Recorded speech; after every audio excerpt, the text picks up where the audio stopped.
Welcome back to the channel, everybody. In our last video, we looked at a lead pipe from an old Holton bass trombone, and today we're going to check out the original valves from said bass trombone. I had them replaced because, well, we're going to see why, but in short, they were leaky, they were playing flat, you couldn't play a low C or a low B. Basically, they didn't really work. But I thought it'd be cool to kind of look at them. You don't really get a lot of opportunities unless you work on instruments to see a part kind of disassembled like this. I'm not going to take it apart. I don't have the right tools, but we're going to kind of look at it as is. So I was looking at these before I started the video, and I noticed what I think is probably the main issue with these valves. They're small to begin with. The valves that I replaced them with are much larger in diameter, and these are quite small. They were awkward to use. I'll show you the thumb levers in a second, or thumb lever, I should say. But let's take a quick look inside these valves, because this is where we're going to notice the problems. So let's see.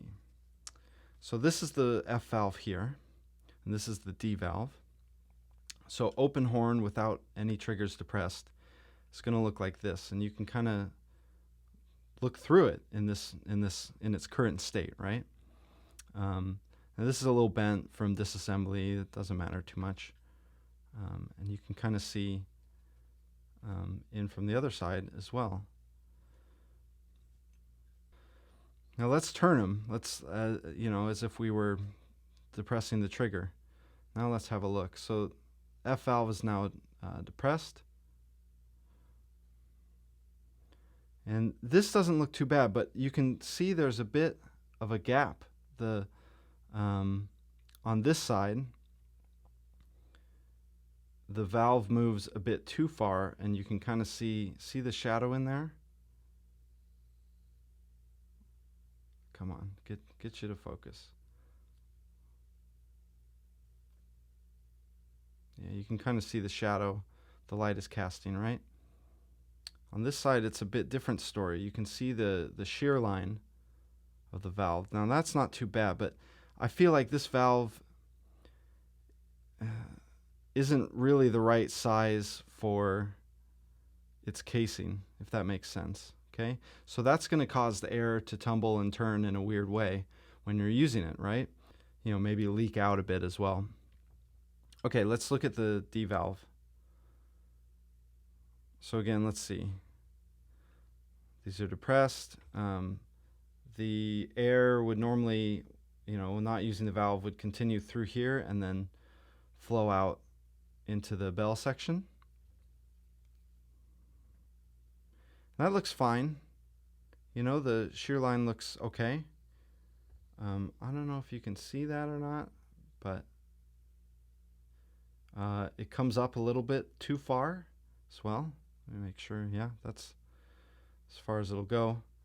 So the air is probably tumbling normally, without the valves depressed. Now let's turn it. Look at that gap. Can you guys see that gap?